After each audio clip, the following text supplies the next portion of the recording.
Hello. Good evening, everybody. How are you doing? I hope you had a good day. I did. I had a very fun time. Hello, Ayaya and Hello, Ayaya and Holy Potato. Nice to see you here again, as always. Yeah, I hope you had a good day. I did. I am glad you did too. That's great to hear. Lovely.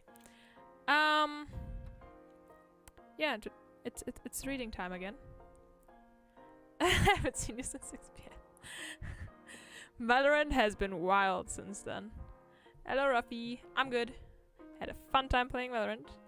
Was a bit annoying because some people just, I guess, spray and pray on a too hard level, but it's okay. Yeah. Kind of wanted to continue playing Valorant. But also I didn't. Maybe play something else next time. Bit less toxic, I don't know. But it was fun regardless, kind of, because if you play with friends, anything can be fun. They did though. We tried to do a knife round with them, okay? We were asking for a knife round, and they said yes. And then they start shooting at us. We were all 5 of us. We're standing there with our knives out, and then they start shooting at us. That was a bit of a bitch move, but okay. We survived. We just didn't agree to knife rounds anymore. Yeah. I had a look at the amount of chapters this book has earlier, like 5 minutes ago, and found out that it has like 11 chapters. We're at chapter 3 today, so we have a couple more streams. They are... I told them they're traitors. I got annoyed, I told them they're traitors. Hello, Scorpion. Yeah, but book-wise, we're chapter 3 out of 11, so we have a couple more streams to go with this one. That's I don't know if that's a good thing.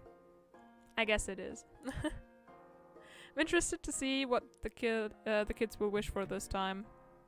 If you didn't know, there's some fairy thing, and the fairy thing gives you wishes.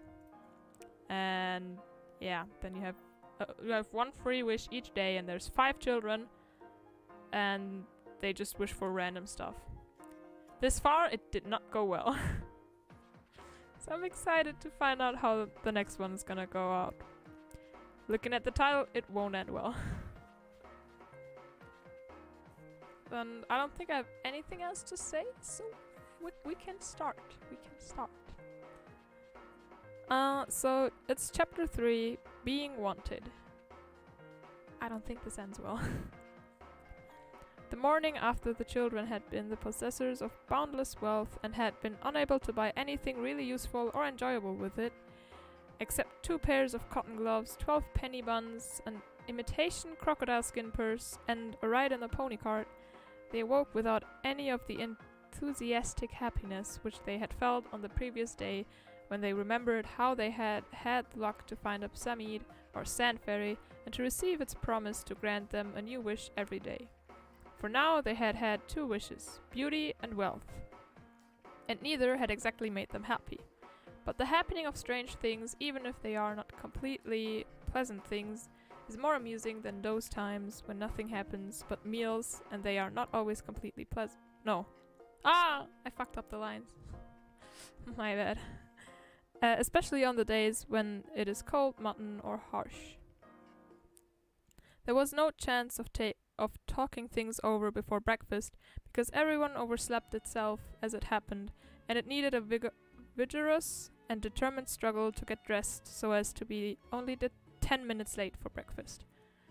During this meal, some efforts were made to deal with the question of the Psammead in an impartial spirit, but it is very difficult to discuss. Something is dying on me. Okay, it's working again.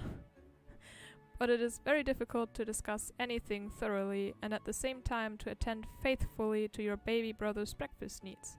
I'm gonna close Genshin real quick, hold on. Okay. Like only the launcher. I don't have the entire game open. The baby was particularly lively that morning. He not only wriggled his body through the bar of his high chair and hung by his head, choking and purple, but he collared a tablespoon with desperate suddenness, hit Cyril heavily on the head with it, and then cried because it was taken away from him. He put his fat fist in the bread and milk and demanded nam, which was only allowed for tea. He sang, he put his feet on the table, he clamored to go walkie. The conversation was something like this. "Look here, about the sand fairy. Look out! He'll have the milk over." Milk removed to a safe distance. "Yes, about that fairy. No, lamb dear, give Panther the narky poon." Then Cyril tried. Oh god, I don't remember how I did their voices. Let me think.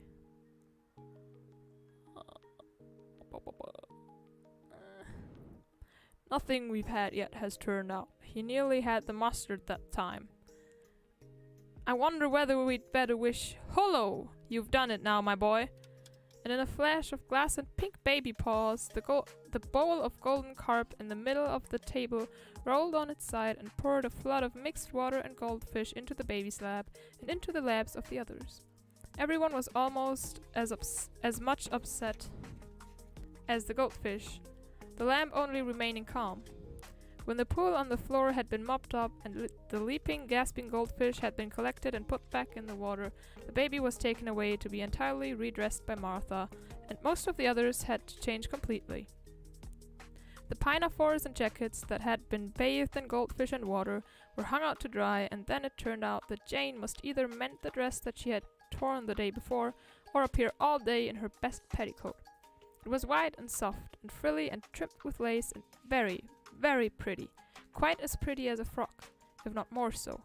Only it was not a frock. And Martha's word was law.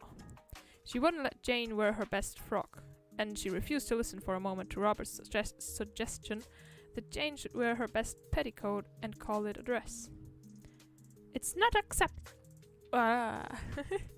It's not respectable, she said. And when people say that, it's no use anyone saying anything. You will find this out for yourself someday. So there was nothing for it but for Jane to mend her frock. The hole had been torn the day before when she happened to tumble down in the high street of Rochester, just where a water cart had passed on its silvery way. She had grazed her knee, and her stocking was much more than grazed, and her dress was cut by the same stone which had attended to the knee and the stocking.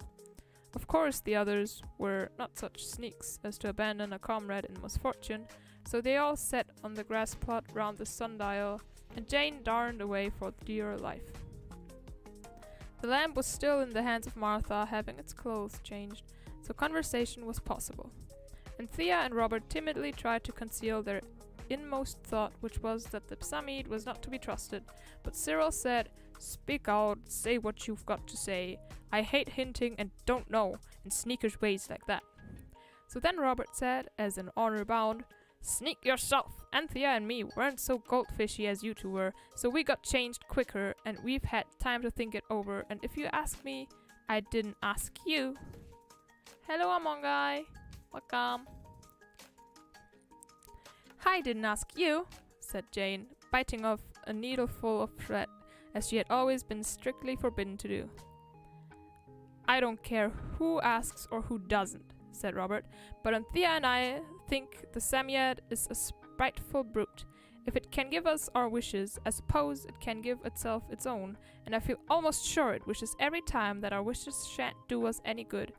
Let's let the tiresome beast alone, and just go on and have a jolly good game of forts on our own in the chalk pit." Welcome back. You will remember that the happily situated house where these children were spending their holidays lay between a chalk quarry and a gravel pit. Cyril and Jane were more hopeful. They generally were. "I don't think the Psammead does it on purpose," Cyril said.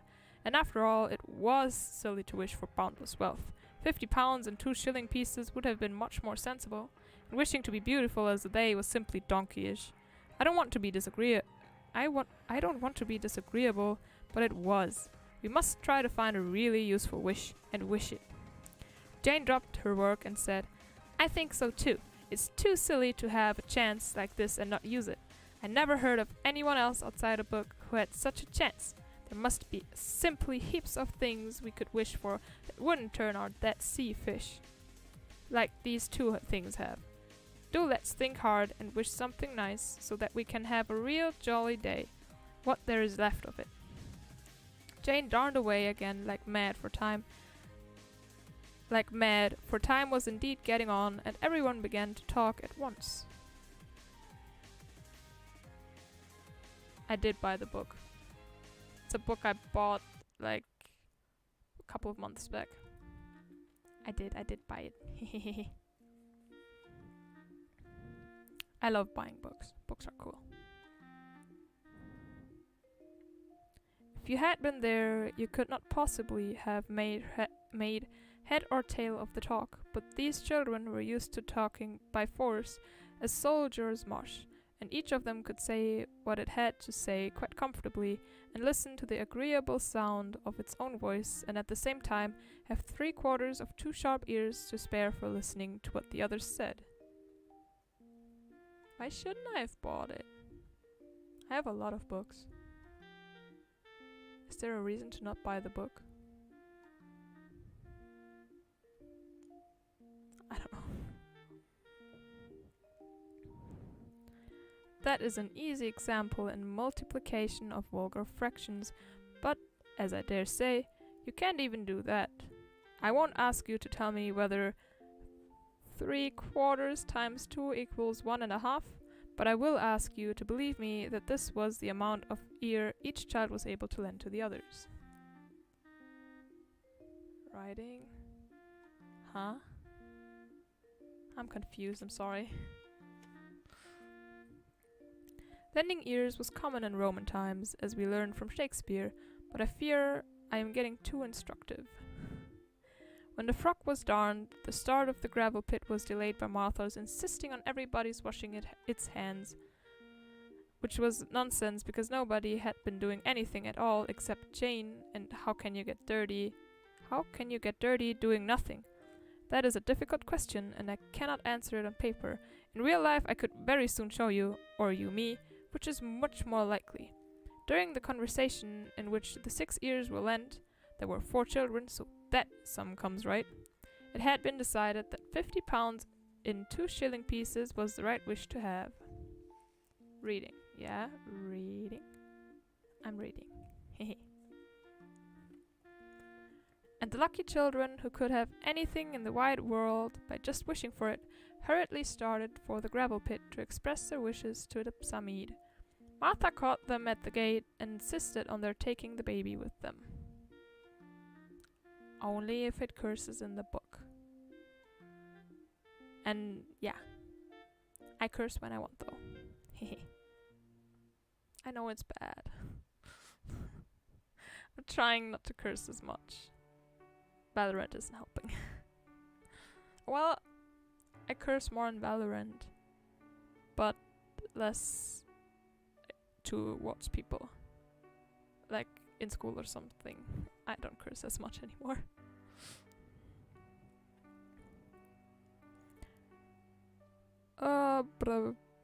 Not want him indeed. Why, everybody 'ud want him a duck. With all their hearts they would, and you know you promised your ma to take him out every blessed day, said Martha. I know we did, said Robert in gloom, but I wish the lamb wasn't quite so young and small. It would be much better fun taking him out. He'll mend off his youngness with time. Oh, ha! I don't know why I pronounced time that way, sorry, said Martha.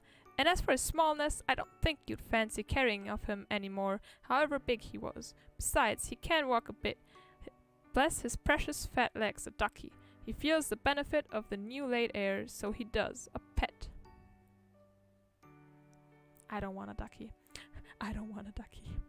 Not after Friday. With this and a kiss, she plumped the lamb into Anthea's arms and went back to make new pinafores on the sewing machine. She was a rapid performer on this instrument. The lamb laughed with pleasure and said, "Walkie with Panty," and rode on Robert's back with yells of joy and tried to feed Jane with stones, and altogether made himself so agreeable that nobody could long be sorry that he was of the party. The enthusiastic Jane even suggested that they should devote a week's wishes to assuring the baby's future by asking such gifts for him as the good fairies give to infant princes in proper fairy tales, but Anthea soberly reminded her that as the Sand Fairy's wishes had only lasted till sunset, they could not ensure any benefit to the baby's later years, and Jane owned that it would be better to wish for £50 in 2 shilling pieces and buy the lamb a £3.15 rocking horse, like those in the Army and Navy stores list, with part of the money. I don't know, maybe that they were charging at me and trying to kill me. It was painful. I died 1,000 deaths there. You didn't. It was settled that as soon as they had wished for the money and got it, they would get Mr. Crispin to drive them into Rochester again, taking Martha with them if they could not get out of taking her, and they would make a list of things they really wanted before they started. Full of high hopes and excellent resolutions, they went round the safe, slow cart road to the gravel pits, and as they went in between the mounds of gravel, a sudden thought came to them, and would have turned their ruddy cheeks pale if they had been children in a book. Being real-life children, it only made them stop and look at each other with rather blank and silly expressions. For now, they remembered that yesterday, when they had asked the Psammead for boundless wealth, and it was getting ready to fill the quarry with the minted gold of bright guineas, millions of them, it had told the children to run along outside the quarry for fear they should be buried alive in the heavy, splendid treasure. And they had run. And so it happened that they had not had time to mark... Can you show us how your cat's... Maybe I can. Maybe I can. And so it happened that they had not had time to mark the spot where the Psammead was, with a ring of stones as before. And it was this thought that put such silly expressions on their faces. "Never mind," said the hopeful Jane. "We'll soon find him." But this, though easily said, was hard in the doing. They looked, and though they found their seaside spades, nowhere could they find the Sand Fairy. At least they had to sit down and rest, not at all because they were very weary or disheartened, of course, but because the lamb insisted on being put down, and you cannot look very carefully after anything you may have happened to lose in the sand if you have an active baby to look after at the same time. Get someone to drop your best knife in the sand next time you go to the seaside, and then take your baby brother with you when you go to look for it, and you will see that I am right. The lamb, as Martha had said, was feeling the benefit of the country air, and he was as frisky as a sandhopper.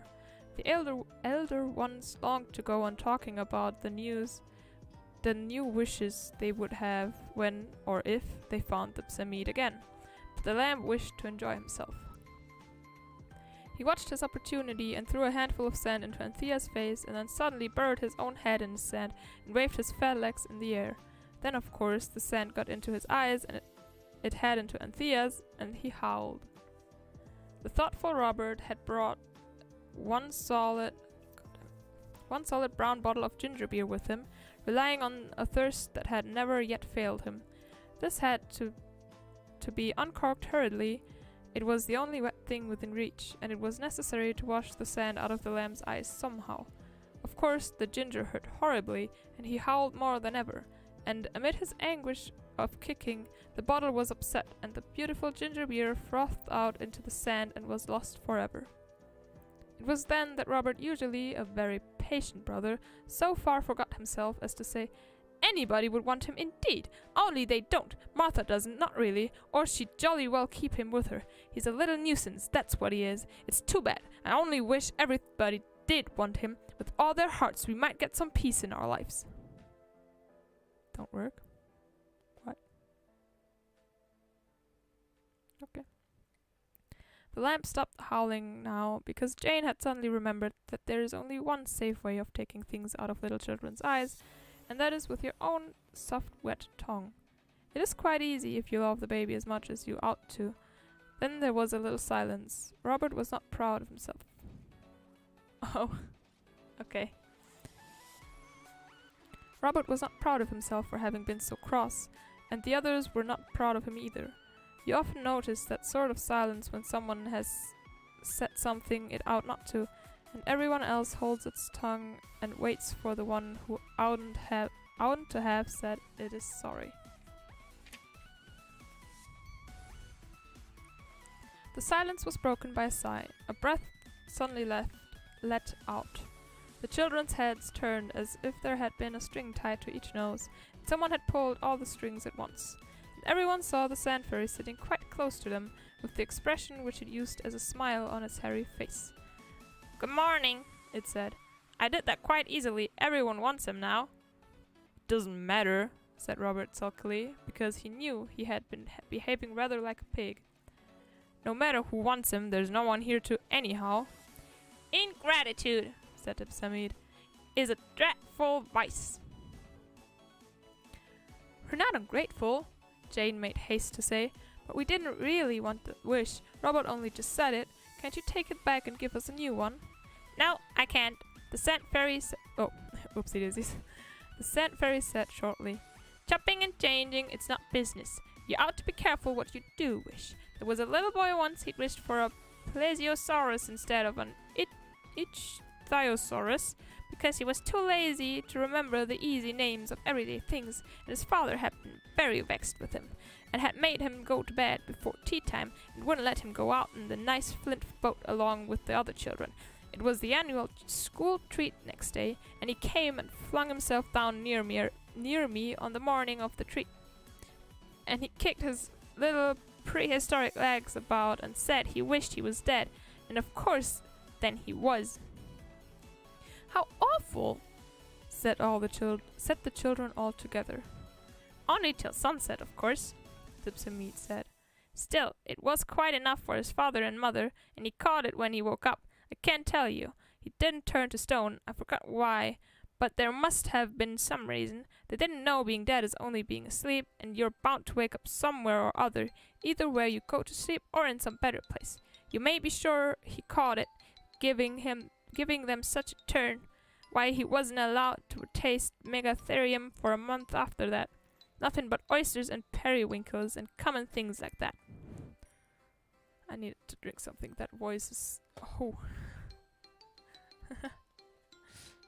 Stay hydrated, everybody.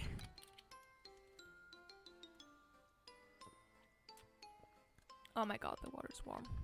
Tasty.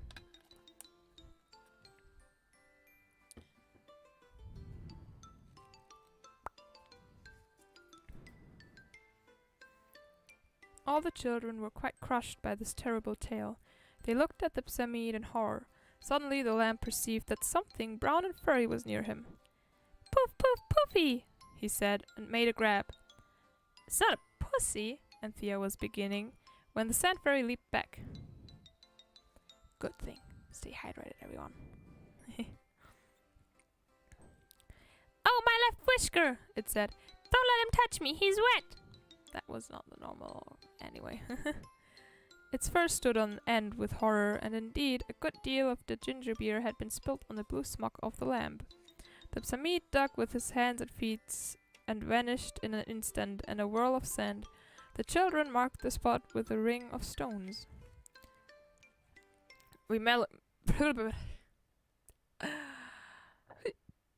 Excuse me. "We may as well get along home," said Robert. "I'll say I'm sorry, but anyway, if it's not good, it's no harm, and we know where the sandy thing is for tomorrow." The others were noble. No one reproached Robert at all. Cyril picked up the lamb, who was now quite himself again, and off they went by the safe cart road. The cart road from the gravel pits joins the road almost directly. At the gate into the road, the party stopped to shift the lamb from Cyril's back to Robert's. I didn't even sneeze, but thank you.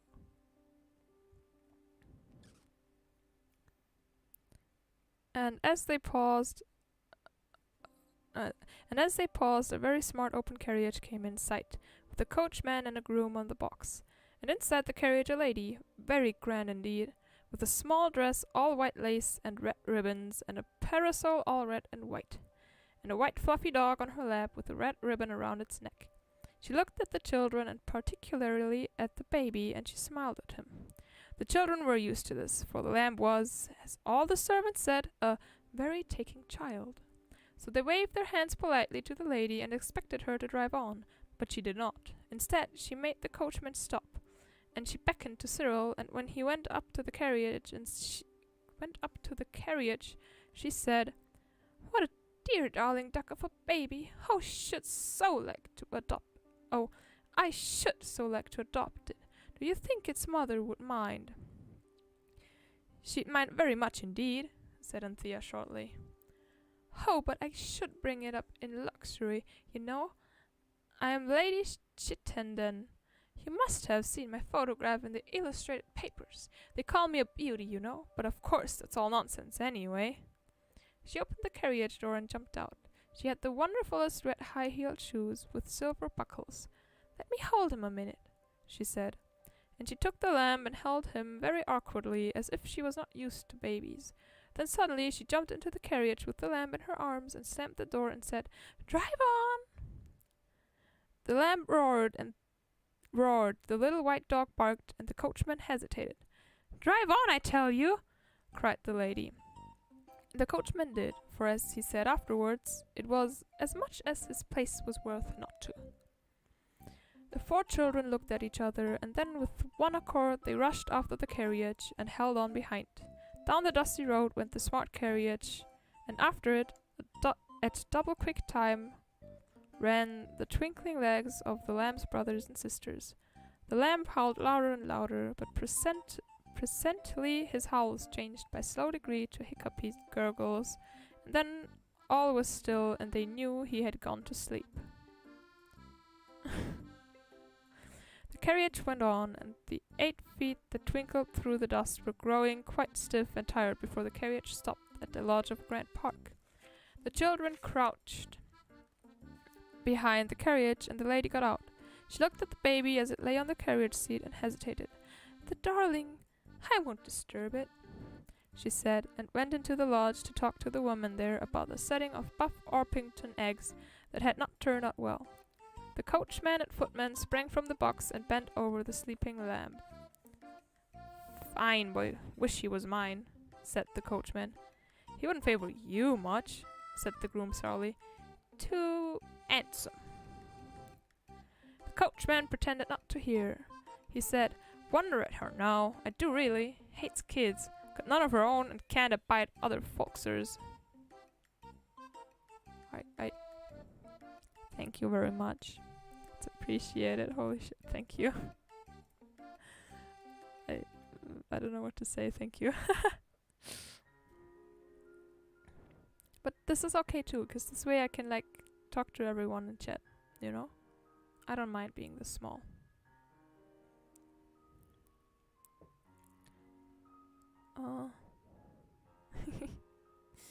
You're very kind, thank you.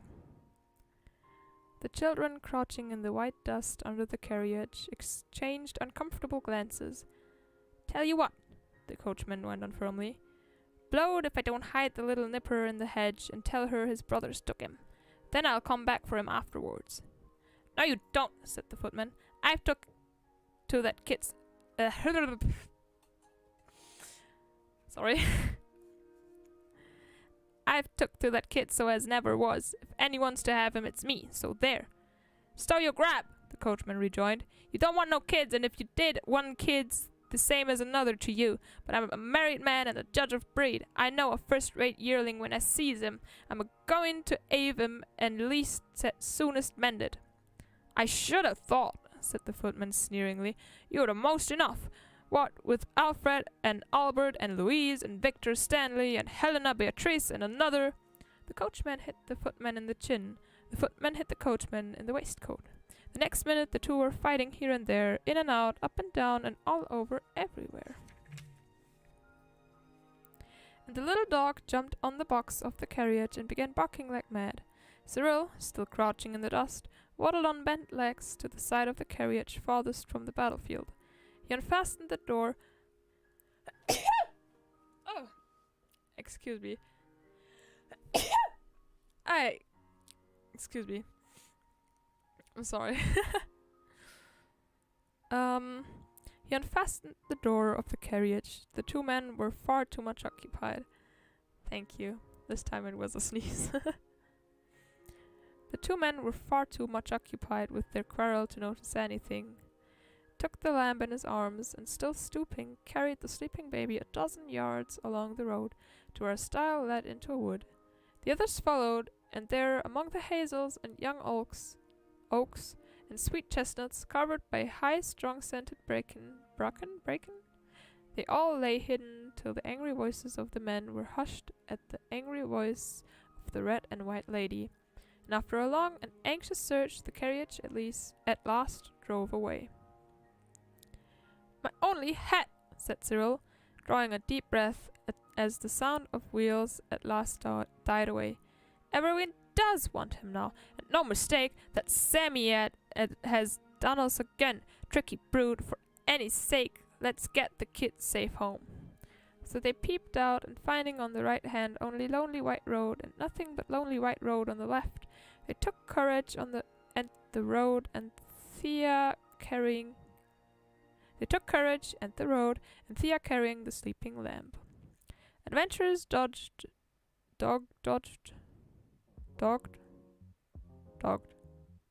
their footsteps. A boy with a bundle of faggots on his back dropped his bundle by the roadside and asked to look at the baby, and then offered to carry him, but Anthea was not to be caught that way twice. They all walked on, but the boy followed, and Cyril and Robert couldn't make him go away till they had more than once invited him to smell their fists. Afterwards, a little girl in a blue and white checked pinafore actually followed them for a quarter of a mile, crying for the precious baby, and then she was only got rid of by threats of tying her to a tree in the wood with all their pocket handkerchiefs, so that the bears can come and eat you as soon as it gets dark, said Cyril severely.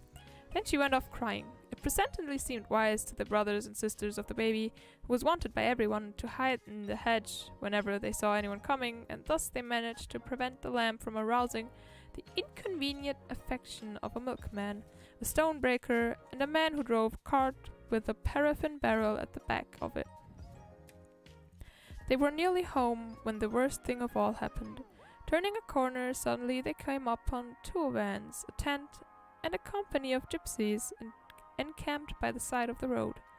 The vans were hung all round with wicker chairs and cradles and flower stands and feather brushes.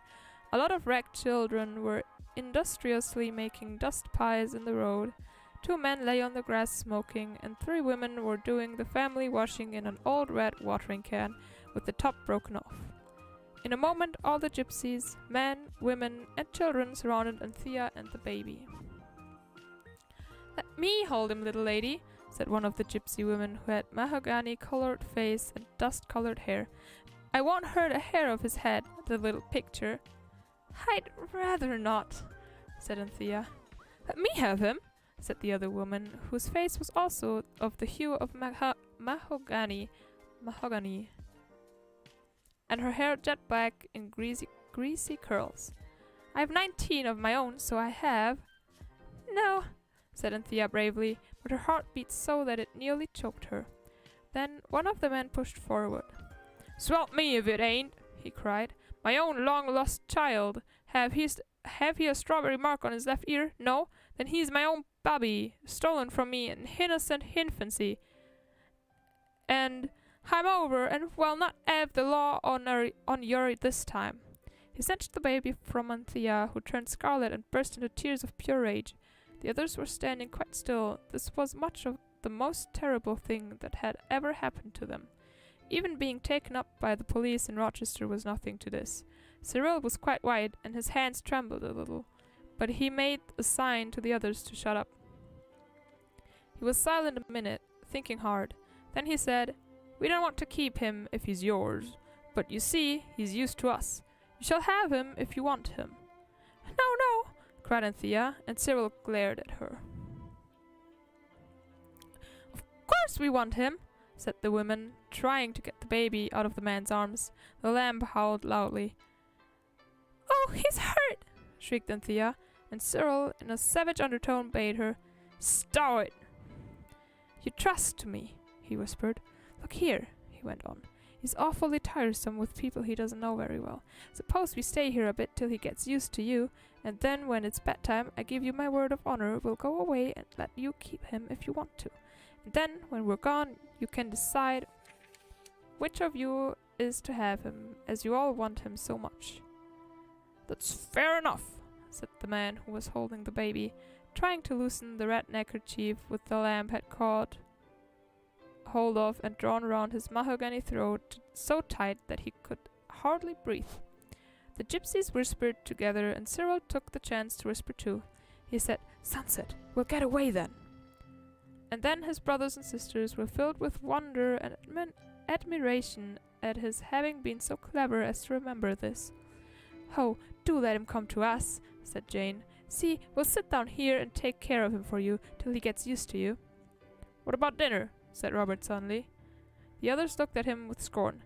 "Fancy bothering about your beastly dinner when when the baby—" Jane whispered hotly. Robert carefully winked at her and went on. "You won't mind my just running home to get our dinner," he said to the gypsies. "I can bring it out here in a basket." His brothers and sisters felt themselves very noble and despised him. They did not know his thoughtful secret intention, but the gypsies did in a minute. "Oh yes," they said, "and then fetch the police with a pack of lies about it being your baby instead of ours. Did you ever catch a weasel asleep?" they asked. "If you're hungry, you can pick a bit along of us," said the light-haired gypsy woman, not unkindly. "Here, Levi, that blessed kid'll howl all his buttons off. Give him to the little lady, and let's see if they can't get him used to us a bit." So lamb was handed back. But the gypsies crowded so closely that he could not possibly stop howling.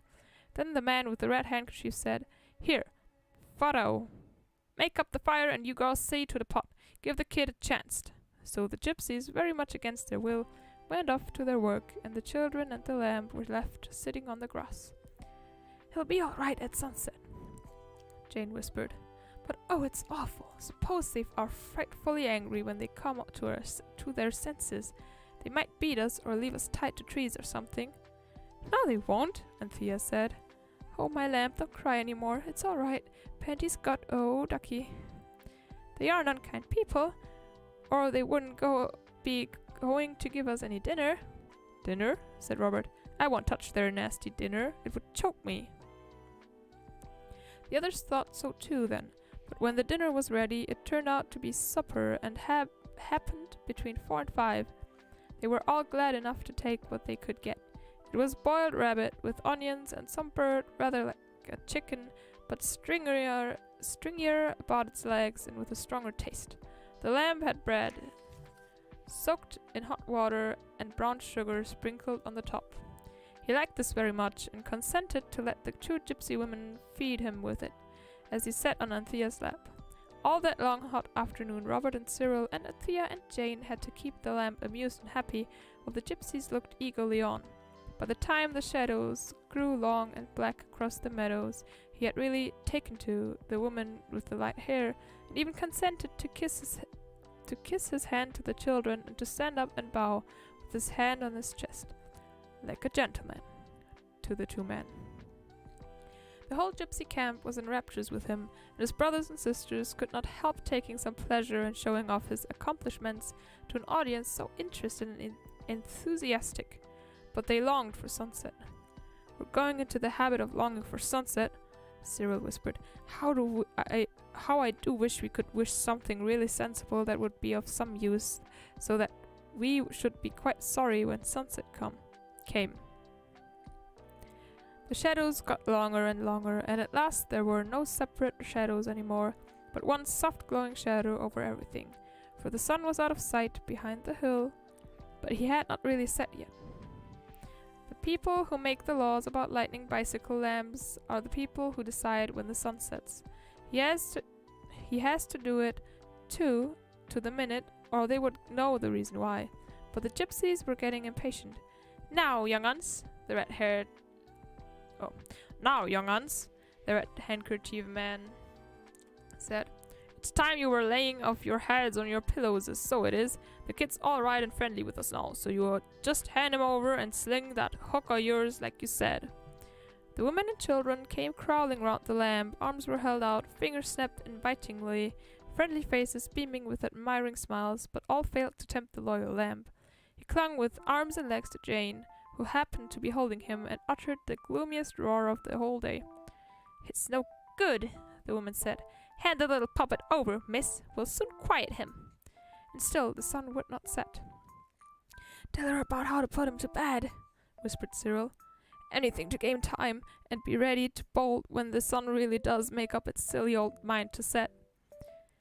"Yes, I'll hand him over in just 1 minute," Anthea began, talking very fast. "But do let me just tell you, he has a warm bath every night and cold in the morning, and he has a crockery rabbit to go into the warm bath with him, and little Samuel saying his prayers in white china on a red cushion for the cold bath, and if you let the soap get into his eyes, lamb cries," said he. He had stopped roaring to listen. The woman laughed. "As if I hadn't never bathed a bobby," she said. "Come, give us a hold of him. Come to Melia, my precious." Oh God, my precious. It's Lord of the Rings all over again. "Go away, Uxie," replied the lamb at once.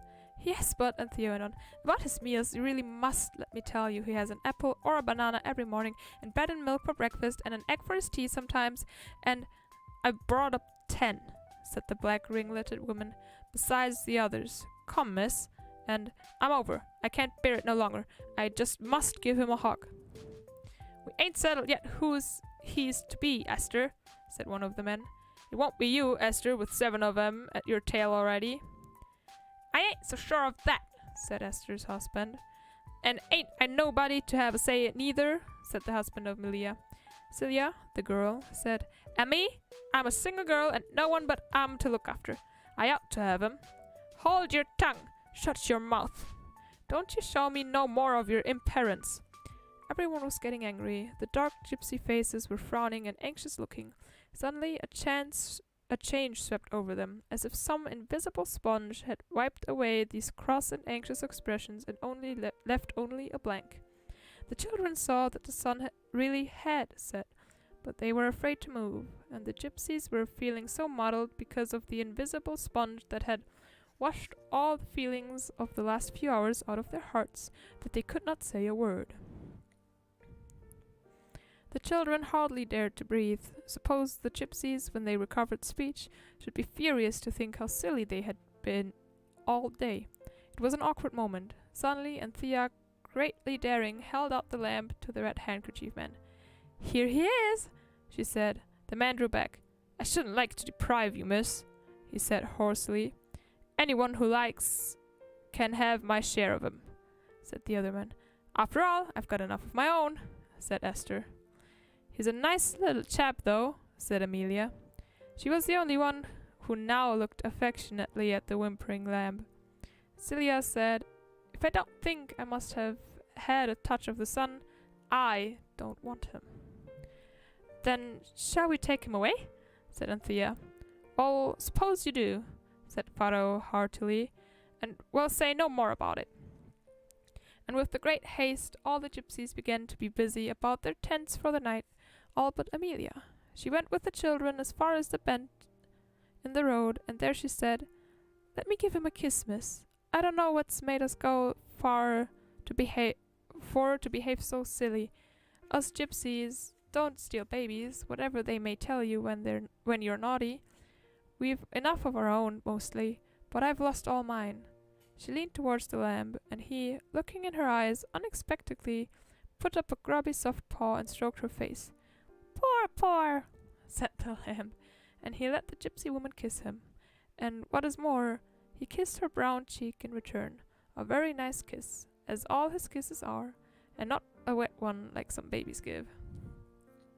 The gypsy woman moved her finger about on his forehead as if she had been writing something there, and the same with his chest and his hands and his feet, and then she said, May he be brave, and have the strong head to think with, and the strong heart to love with, and the strong hands to work with, and the strong feet to travel with, and always come safe home to his own. Then she said something in a strange language no one could understand, and suddenly added, "Well, I must be saying so long, and glad to have made your acquaintance." And she turned and went back to her home, the tent by the grassy roadside. The children looked after her till she was out of sight. Then Robert said, "How silly of her, even Sunset didn't put her right. What rot she talked." "Well," said Cyril, "if you ask me, I think it was rather decent of her." "Decent?" said Anthea. "It was very nice indeed of her. I think she's a dear." "She's just too frightfully nice for anything," said Jane.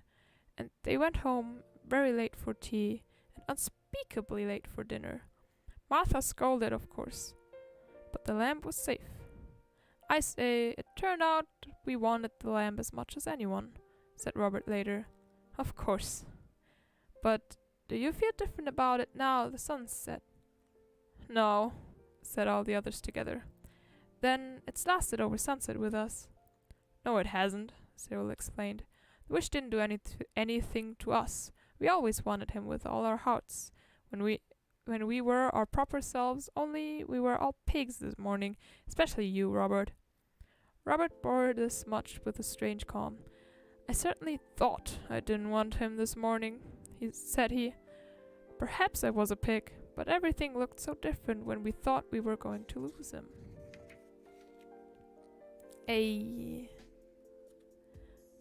This is today's chapter. Woo! Yeah, that's nothing more. My voice is gonna be completely dead if I read anymore.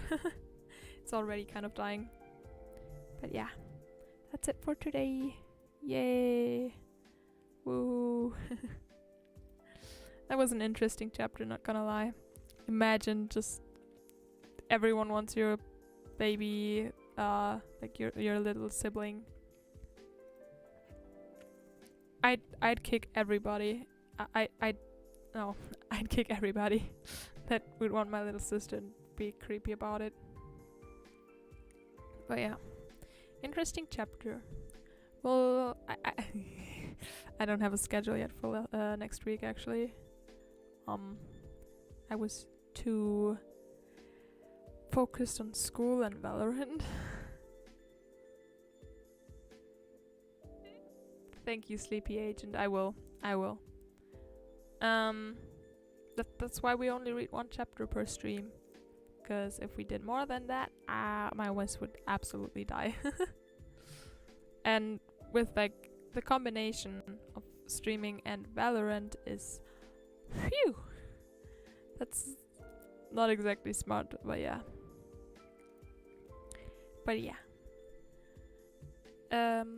I still really enjoy the story this far. It's interesting, and can't wait to read more. I'll hand out the schedule as soon as I get it together. I just need to get my shit together. And yeah, probably, most certainly, no stream on both Tuesday and Wednesday, because I have some like get to know each other event thing, where I come home pretty late. So no stream on these days. Everything else, I don't know yet. We'll see. Yeah. Thank you for joining today. Hope you have a great rest of your day, night, whatever the heck time it is for you. And if you're going to sleep, I hope you have a good sleep now. I will probably go to sleep soon. I mean, I should, but yeah. I'll see you all soon, sometime next week, maybe even tomorrow. And I'm heading out. Oopsie daisies. I threw over my light, my bad. Anyway, goodbye.